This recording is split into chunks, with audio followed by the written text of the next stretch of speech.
Energy conservation and energy efficiency is probably the most important topic you'll learn about this year. The topic of global warming and helping the environment and conserving energy is very important right now. And it's important that you understand these topics so that you're not only an informed citizen and can vote on these, but be an advocate for the environment and an advocate for doing the right thing for the next generation and your generation. So let's take a look at what you're looking at right now. This is an energy report that National Grid, the local power company, gives to all the users of the electricity that they give out. And it compares you to your neighbors and your efficient neighbors. And by efficient, they mean energy efficiency, how well they use the electricity that they're given. You notice that this is mine, and I'm not as efficient as all my neighbors, but I also have kids where some of my neighbors don't, so we use a little bit more electricity. But looking at this gives us a way to gauge how much electricity we're using, and therefore how much pollution we might be causing, how much damage to the environment.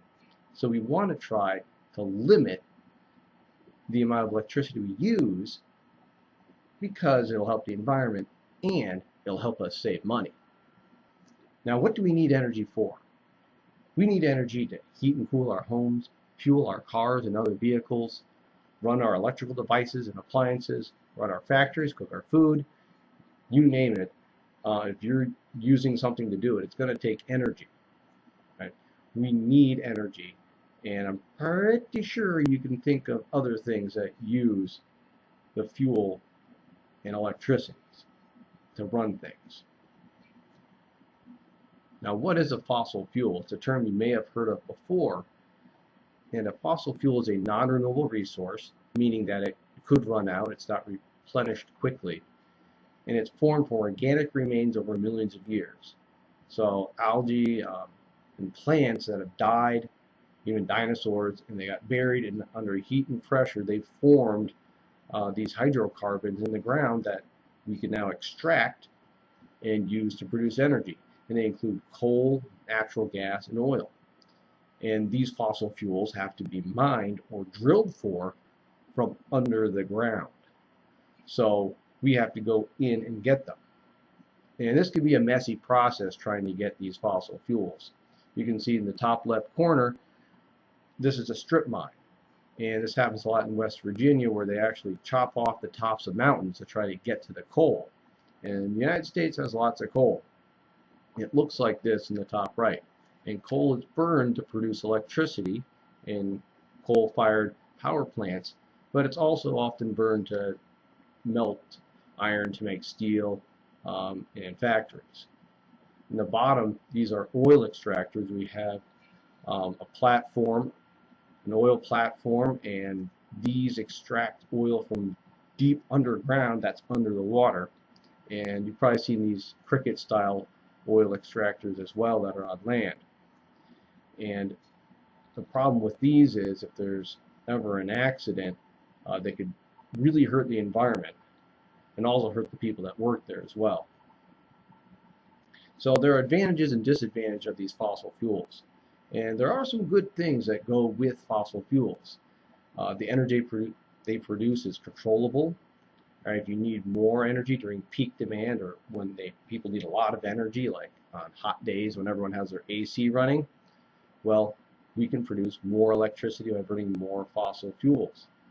There's an existing infrastructure, and the word infrastructure means that things are already in place that enable the shipment and use of this resource. So the power lines, the trains, the pipes, all that's there to move coal and natural gas and oil around. And fossil fuels can produce huge amounts of electricity at one location, a much smaller location than is needed for, say, a solar farm or a wind farm, which takes up a lot of area. Some disadvantages, they cause air pollution when they're burned. CO2, sulfur, they're particulates, tiny dust particles in the air, and those can cause asthma and other problems in people. It can also cause acid rain. Getting this fuel out of the ground and transporting it can damage the environment. Oil spills, the strip mining, like I said, is stripping the tops off of mountains and destroying, entire areas, ecosystems, and you get a little bit of this stuff into drinking water, and it contaminate it, and it's no longer useful. So if we want to keep our drinking water clean, limiting the amount of fossil fuels we use is very important. On the other side, that's not fossil fuels, we have green energy, right? And the clean energy is an energy source that does not pollute the environment as much, at least, I think, as the fossil fuels. And these sources are renewable. These are also called alternative energy. And these renewable forms of alternative energy, these can be replenished. Like the sun doesn't run out when you're making energy from solar panels. Types of clean energy include hydroelectric, wind, solar, geothermal, biomass, which is just burning plants. Like you have a wood fireplace, that's considered biomass. Sometimes clean renewable energy includes nuclear. Nuclear technically is not renewable because it uses uranium, which could run out. Making these types of energies more efficient and work better is also clean energy. And there are some disadvantages and advantages for these forms of energy as well, and we are going to work on learning about that in class. So what are the dangers of too much carbon dioxide? Why might we not want to use as many fossil fuels as we are right now?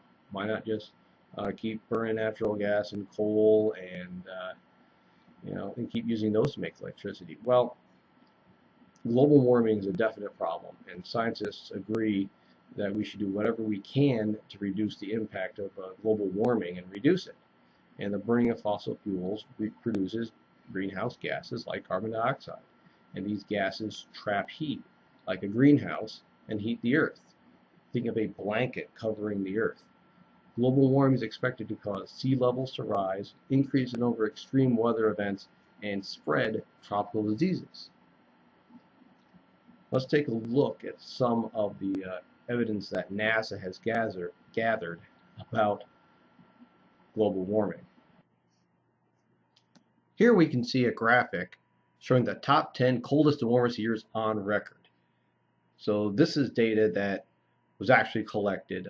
It's not from ice core sample or something. This is something that was actually measured, and we can see an increase in temperature since around 1900, 1910. It's gone from coldest to warmest. In fact, 2014 was the warmest year on record. So global warming is undeniable. Temperatures on average for the globe are getting warmer and warmer. Now look at this graph for the amount of carbon dioxide in the atmosphere over the last 400,000 years or so. Notice this line here. For 650,000 years, atmospheric carbon dioxide had never been above this line until around 1950. It shot up. And this is what scientists see connected with temperature change, and they link the two together. Something happened to make the temperature go up and the carbon dioxide levels go up at the same time.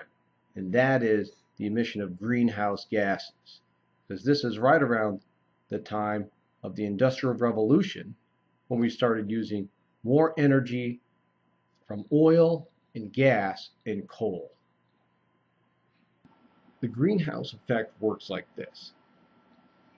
Solar energy from the sun comes into the earth through our atmosphere. It then reflects off the earth's surface, and that infrared heat gets trapped by those greenhouse gases, and it bounces back towards the earth in the atmosphere. So instead of escaping back into space, more of it is trapped at the earth and towards its surface, and this causes a increase in temperature of the earth. Another problem besides global warming with increased CO2 levels that's becoming more apparent as scientists do more research is ocean acidification. About a quarter of all the carbon dioxide emissions that are absorbed by Earth's oceans. And this changes the ocean's chemistry. It becomes more acidic. And as the ocean becomes more acidic, it becomes more harmful to marine life because creatures with shells have a harder time making those shells and being able to live. So these small shellfish, since they can't live because of this higher level of acidity, will die. And we know based on food chains that if we harm that lower level of our food chain, the upper levels don't get as much energy. They don't have as much food to eat, and that will hurt that food chain, and things that we eat from the ocean will also become less and be harmed. So in order to keep a healthy ocean, we want to keep those carbon dioxide levels down. And that's not happening with all these CO2 emissions that we have been producing.